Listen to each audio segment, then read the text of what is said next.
Hello friends, कैसे हैं आप लोग। आज इस वीडियो में सेंसस 2011 का फुल रिवीजन होने वाला है।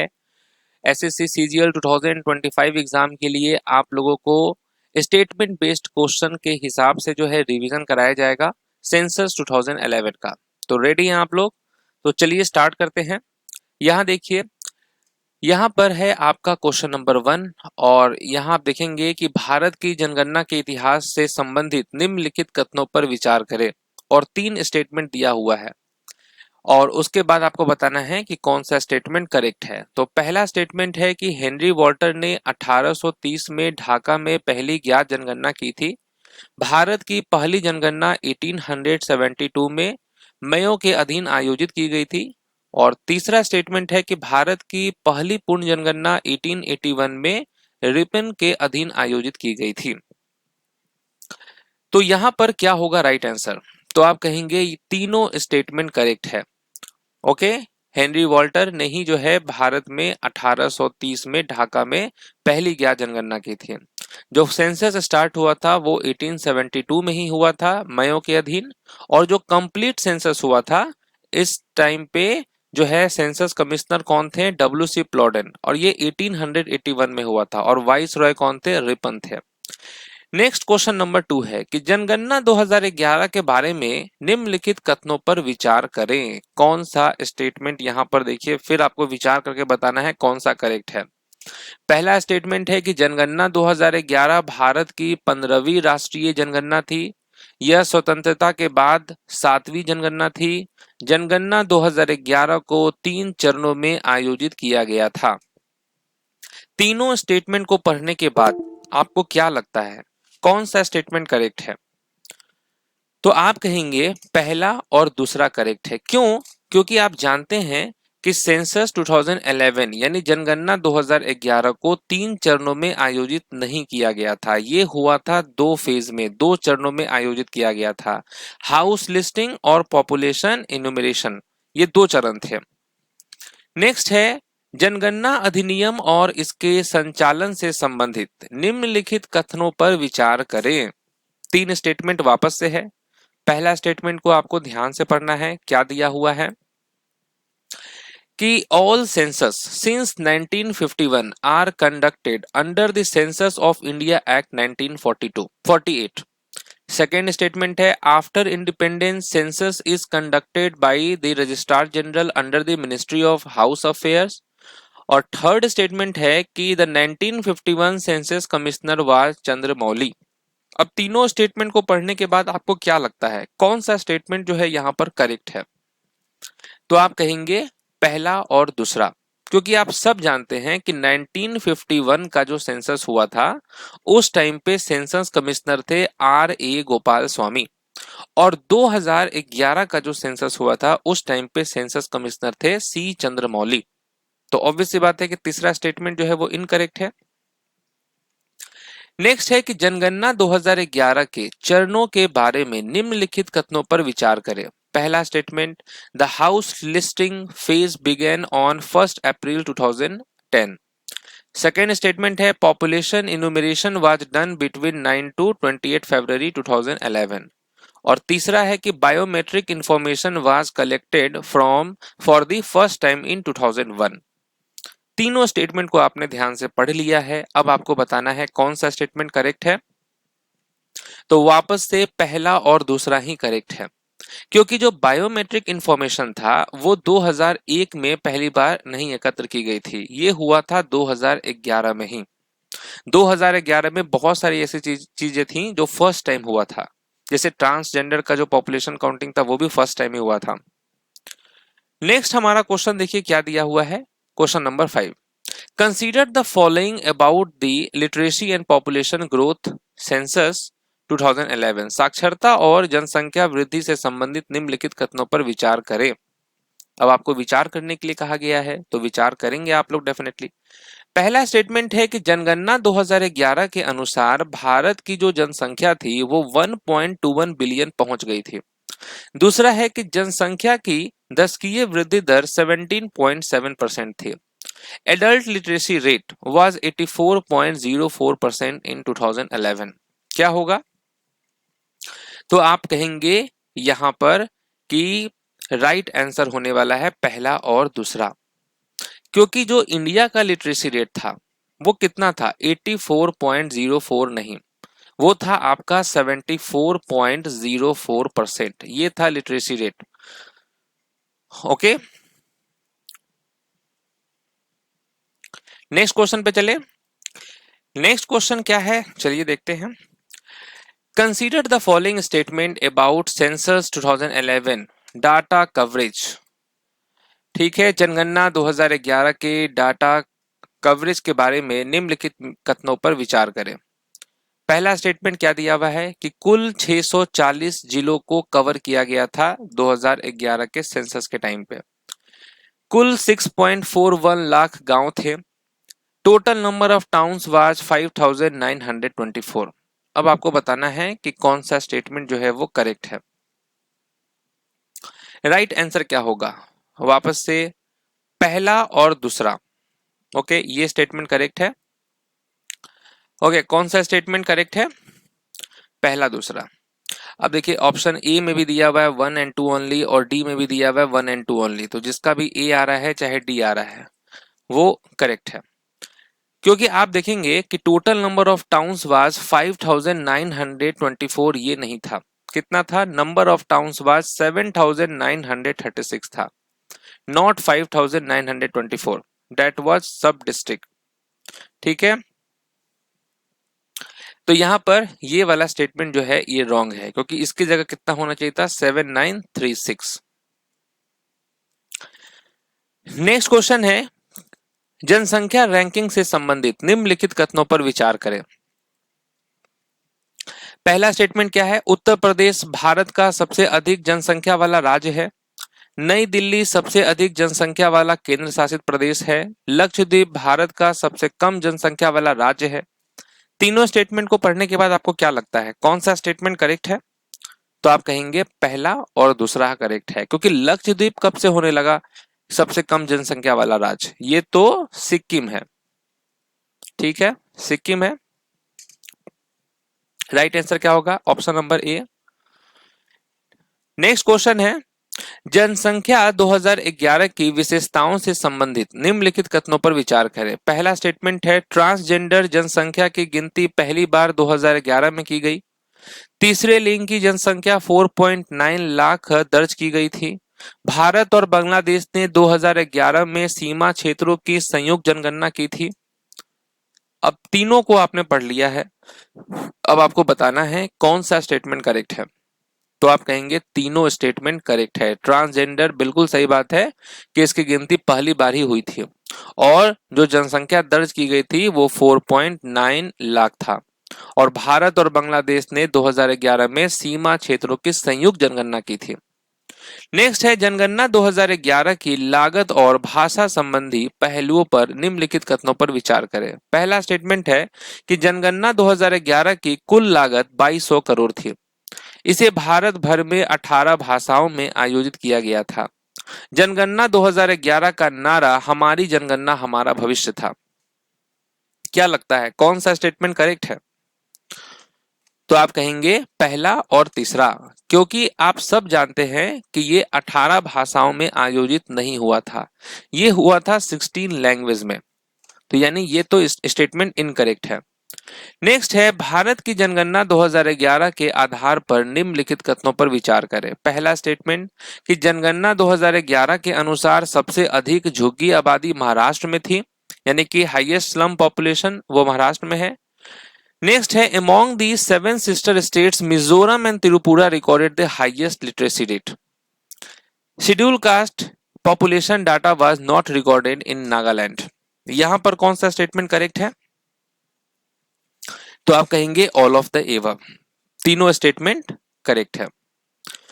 नेक्स्ट है, भारत की जनगणना 2011 के संबंध में निम्नलिखित कथनों पर विचार करें। पहला स्टेटमेंट है कि Uttar Pradesh had the highest number of Hindu population as per census 2011।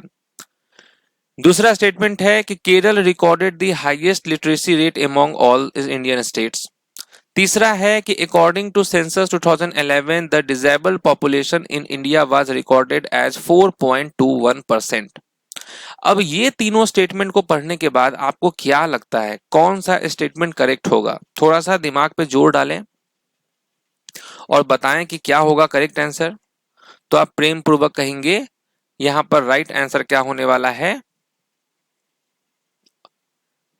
ठीक है, यानी कि करेक्ट आंसर ही गलत है, क्योंकि पहला स्टेटमेंट तो बिल्कुल करेक्ट है कि उत्तर प्रदेश जो है हिंदू आबादी सबसे ज्यादा है, क्योंकि वहां पे पॉपुलेशन ही ज्यादा है। तो यहाँ पर हिंदू पॉपुलेशन पूछ रहा है, परसेंटेज ऑफ पॉपुलेशन के हिसाब से नहीं पूछ रहा है कि हिंदू कितना है, तो वो तो हिमाचल प्रदेश हो जाएगा। लेकिन यहाँ पूछ रहा है कि 2011 के अनुसार उत्तर प्रदेश में सबसे अधिक हिंदू आबादी थी, बिल्कुल करेक्ट है पहला स्टेटमेंट।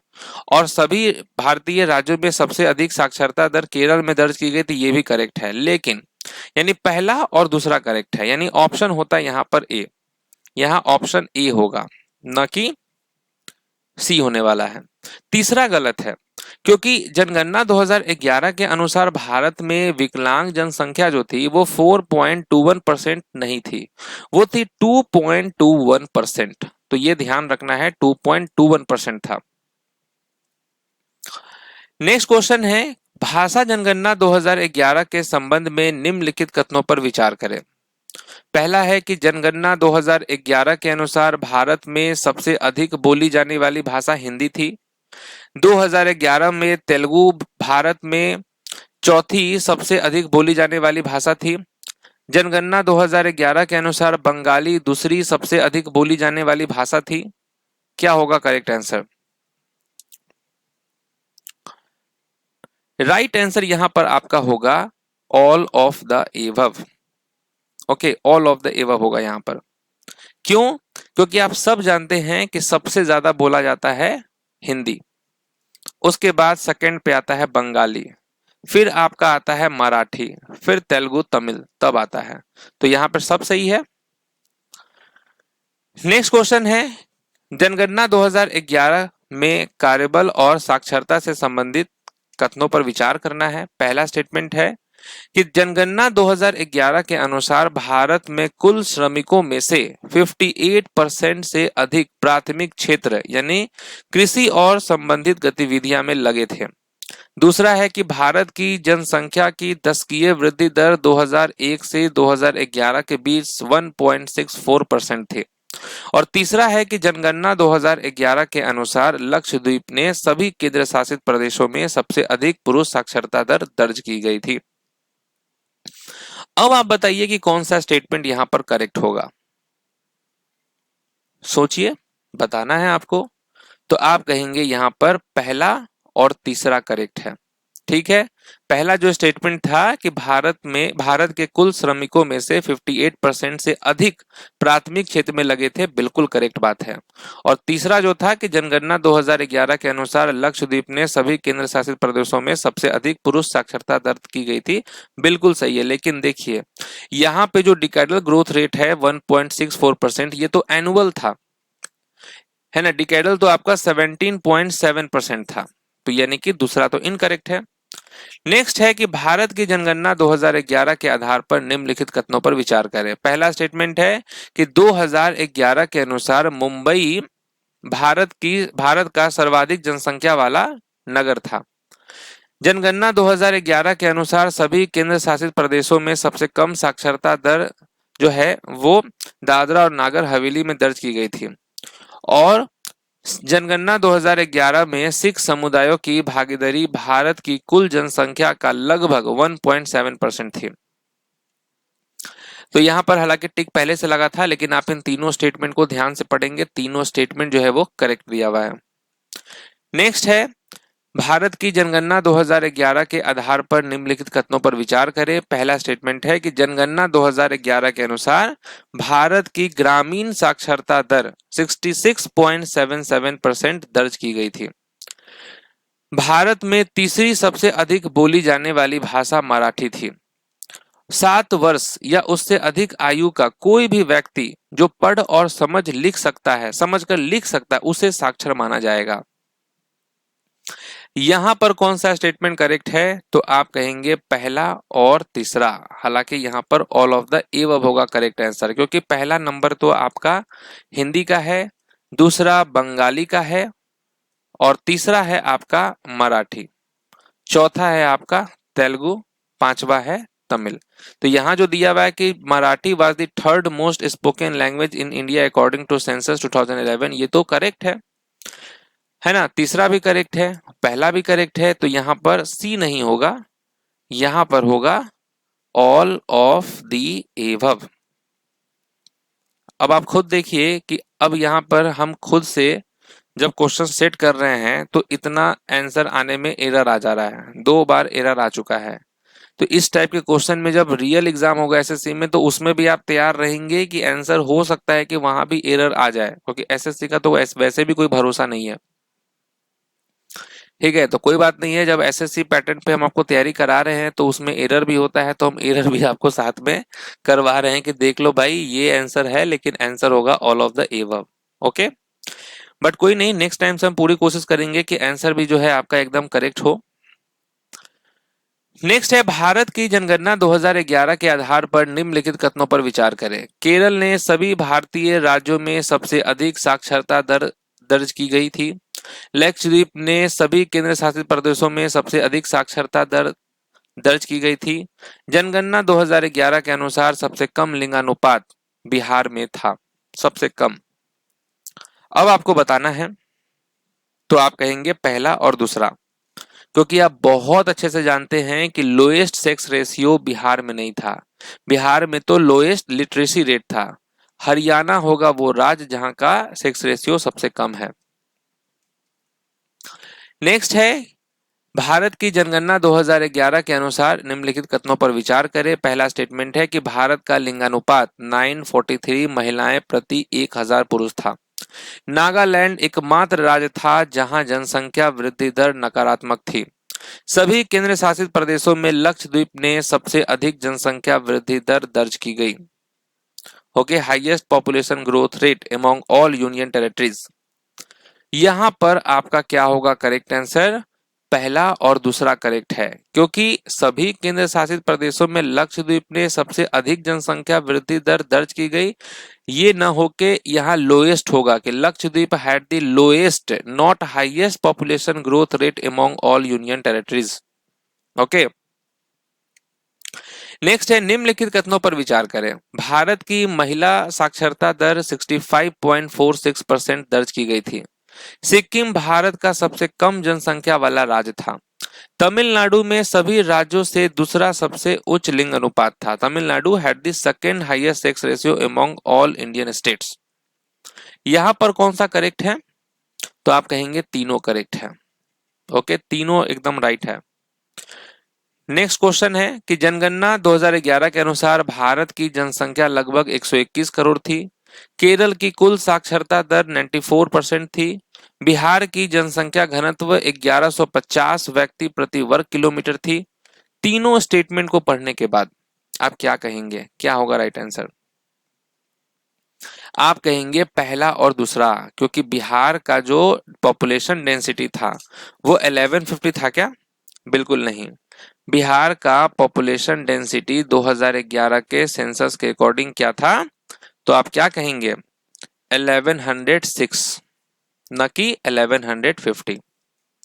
नेक्स्ट क्वेश्चन है, कंसीडर द फॉलोइंग स्टेटमेंट। पहला है कि जनगणना 2011 के अनुसार जो क्रूड बर्थ रेट था वो 21.8% था। Crude birth rate of India as per census 2011 was 28.8%।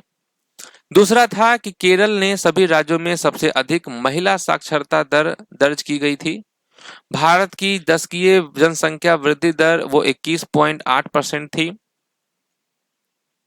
फिर वापस से आप कहेंगे कि पहला और दूसरा करेक्ट है, क्योंकि 21.8% न होकर 17.7% था। नेक्स्ट है, भारत की जनगणना आंकड़ों के आधार पर निम्नलिखित कथनों पर विचार करें। पहला स्टेटमेंट कि जनगणना 2011 के अनुसार भारत के सभी जिलों में अलीराजपुर की साक्षरता दर 40% से कम थी। दूसरा है कि स्वतंत्रता के बाद की पहली जनगणना भारत की जनसंख्या घनत्व 120 से कम व्यक्ति प्रति वर्ग किलोमीटर दर्ज की गई थी। ओके, और तीसरा है कि जनगणना 2011 के अनुसार भारत की जनसंख्या घनत्व 400 से अधिक व्यक्ति प्रति वर्ग किलोमीटर थी। काफी ट्रिकी क्वेश्चन है, सोच समझ के फिर आपको आंसर देना है। क्या होगा, कौन सा स्टेटमेंट करेक्ट है? तो आप कहेंगे यहां पर पहला और दूसरा करेक्ट है कि जनगणना 2011 के अनुसार भारत के सभी जिलों में अलीराजपुर की जो साक्षरता दर थी वो थी 36.1%, जो कि 40% से कम थी, यानी कि ये बिल्कुल सही है। दूसरा है कि स्वतंत्रता के बाद पहली जो जनगणना थी वो भारत की जनसंख्या घनत्व, उस समय पे जो है जनगणना में भारत की जो जनसंख्या घनत्व थी वो 120 से कम व्यक्ति प्रति वर्ग किलोमीटर दर्ज की गई थी, जबकि एक्चुअली में 117 था, जो कि कम है 120 से, बिल्कुल सही है। और तीसरा जो दिया हुआ है कि 2011 की जनगणना के अनुसार भारत की जनसंख्या घनत्व 400 से अधिक व्यक्ति प्रति वर्ग किलोमीटर थी, ये बिल्कुल गलत है क्योंकि 382 था, तो ये तो स्टेटमेंट गलत है। आंसर क्या होगा यहाँ पे? चलिए, तो अभी हम आपको सेंसस 2011 के क्वेश्चंस का रिवीजन कराए हैं स्टेटमेंट बेस्ड क्वेश्चन पे। अब आप खुद बताइए इस टाइप का जो सेशन करके आपको कैसा लग रहा है? क्या ये सेशन इस तरीके से आप और चाहते हैं, और वो भी टॉपिक वाइज चाहते हैं? तो हम जो है हर टॉपिक से रिलेटेड 25 से लेकर 50 एमसीक्यू क्वेश्चन जो है आपको हम रिवीजन कराते रहेंगे। अभी धीरे धीरे जो है आपको इस पैटर्न पे लाना है, इसीलिए हम बहुत कम क्वेश्चन के साथ स्टार्ट कर रहे हैं। धीरे धीरे जो है हम 50 भी कराएंगे, 100 भी कराएंगे, इस तरीके से कराएंगे, लेकिन सेशन लंबा होगा। तो लंबा होगा तो आपका फुल सपोर्ट भी चाहिए, आप वीडियो को पूरा देखेंगे तब तो हम इतने लंबे क्वेश्चन तक जो है आपको करा पाएंगे। मुझे भी कॉन्फिडेंस रहेगा कि हाँ भाई स्टूडेंट्स देखते हैं पूरा वीडियो तो मुझे इतने क्वेश्चन का कराना है, समझ रहे हैं? तो इसीलिए आप लोग कॉमेंट करके जरूर बताएंगे। मिलते हैं नेक्स्ट टॉपिक में, तब तक के लिए ऑल द बेस्ट।